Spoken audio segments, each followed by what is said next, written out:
नया फिर दिन हुआ,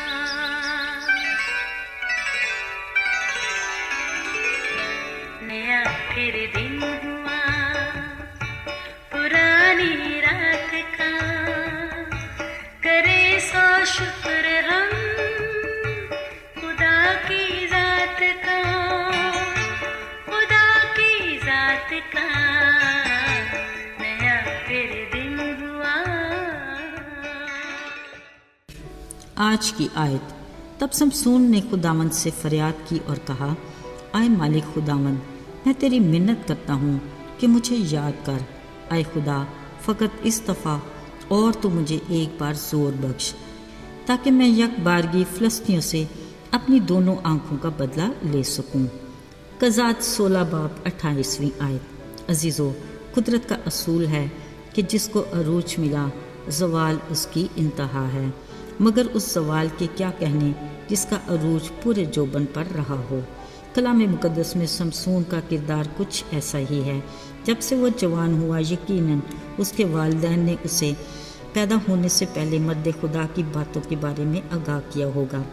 जब भी तो उससे अंदाज़ा था कि उसकी शाज़ोरी का राज उसके बालों की लटों में है, क्योंकि माँ के पेट ही से वो खुदा का नज़ीर था। इसलिए उसके सर पर उस तरह नहीं फिरा गया था जो खुदा के हुक्म और मर्ज़ी में था। अजीज़ों, आज कैद खाना में चक्की पीसते ज़रूर वो अपने माजी को याद कर रहा होगा। वो इस बात से भी मुतमईन था कि खुदावंद की प्लानिंग और उसके फजल की बदौलत उसने फ़लस्तियों के ख़िलाफ़ कई मौके मिले, और चूँकि खुदा उसके साथ था, उससे भी अपनी कौम के दुश्मनों से भरपूर इंतकाम लिया। उसे ज़रूर इस बात का भी मलाल होगा कि अपनी मोहब्बत में उसने किस तरह एक औरत से धोखा खाया। ऐसे में शायद अल्लाह ने कभी समसून को याद भी नहीं किया होगा, क्योंकि अबलीस ने उसके दिल में लालच का ऐसा जाल बिछाया था कि उसने चांदी के चमकते खनकते सिक्कों को समसून की मोहब्बत पर तरजीह दी। अफसोस, समसून औरत की सूरत में अबलीस की आजमाइश में ऐसा फंसा कि उसका खुदा उससे जुदा हो गया। ये उसके दुश्मनों की बड़ी फतह थी। अब फ़लस्ती सरदार अपने दुश्मन समसून को इस हालत में देखकर इस कदर खुश थे कि वो अपने देवता दजून के लिए बड़ी कुर्बानी गुजराना और खुशी करना चाहते थे। वो समसून को इंतहाई तकलीफ़ में देकर अपने देवता की तारीफ़ करते और कहते थे कि हमारे देवता ने हमारे दुश्मन और हमारे मुल्क को उजाड़ने वाले को, जिसने हम में से बहुतों को हलाक किया, हमारे हाथ में कर दिया है। अब उनके दिल नहायत शादमान थे। वो सब इकट्ठे हुए और कहने लगे, चलो समसून को यहाँ लाते हैं ताकि हमारे लिए कोई खेल करे। सो उन्होंने समसून को कैद से निकाल कर उसे उसी इमारत में जहाँ वो सब जमा थे दोस्त दोनों के दरमियान ला खड़ा किया। मज़े की बात ये कि काफ़ी अरसा कैद खाना में चक्की पीसते समसून के बाल भी बढ़ गए थे और उसे खुद में ज़ोर भी महसूस होने लगा। उसने लड़के को जिसने उसका हाथ पकड़ा हुआ था कहा, ज़रा मुझे सतून के पास खड़ा कर ताकि मैं टेक लगा सकूं। वो घर फ़लस्ती सरदारों समेत तकरीबन 3000 मर्द जन से भरा था, जो समसून की बेबसी को खेल समझकर देख रहे थे। ऐसे में उसने अपने खुदा से दरख्वास्त की और कहा, आए मालिक खुदावंद, मुझे एक बार फिर याद कर, फ़कत एक बार मुझे फिर से ज़ोर दे ताकि मैं इन फ़लस्तियों से अपनी आँखों का बदला ले सकूँ। फिर उसने बड़े यकीन और भरोसे के साथ अपने दोनों हाथ एक एक सतून पर रखे जिस पर वो घर खड़ा था।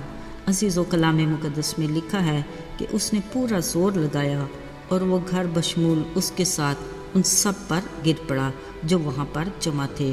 सो वो फ़लस्ती तादाद में उससे भी ज़्यादा थे जो जीते जी उसने कत्ल किए। अजीज़ो, खुदा के प्लान के मुताबिक फ़लस्तियों से इसराइली कौम की रहाई का सिलसिला समसून से शुरू हुआ। खुदा के मंसूबे के मुताबिक उसने अपने काम को बड़ी ज़िम्मेदारी के साथ बखूबी सर अंजाम दिया।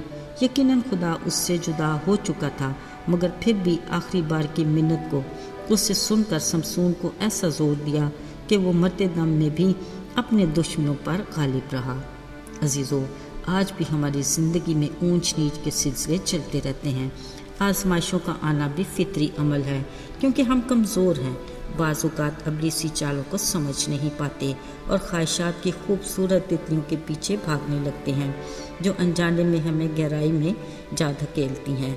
ऐसे में हमें खुदावंद में اور اس کی قدرت کے زور میں مضبوط بننا ہے، اور اس مضبوطی کی بنیاد بلا ناغہ دعا اور اس کے کلام پر دن رات دھیان اور احتیاط کر عمل کرنے کی ضرورت ہے، تبھی ہمیں کامیابی اور اقبال مندی نصیب ہوگی۔ یاد رہے آج کے دور کے حالات اور وقت کے مطابق کلام مقدس میں خدا نے ہمیں آگاہ کر دیا اور کہا، پس غور سے دیکھو کہ کس طرح چلتے ہو، نادانوں کی طرح نہیں بلکہ داناؤں کی طرح، اور وقت کو غنیمت جانو کیونکہ دن برے ہیں۔ عزیزو، ہم کمزور سہی، پر ہمیں اس بات کا فخر ہونا چاہیے کہ ہمارا باپ زوراور ہے، کیونکہ جب بھی ہم کمزور پڑتے ہیں اس کی قدرت ہم پر چھائی رہتی ہے۔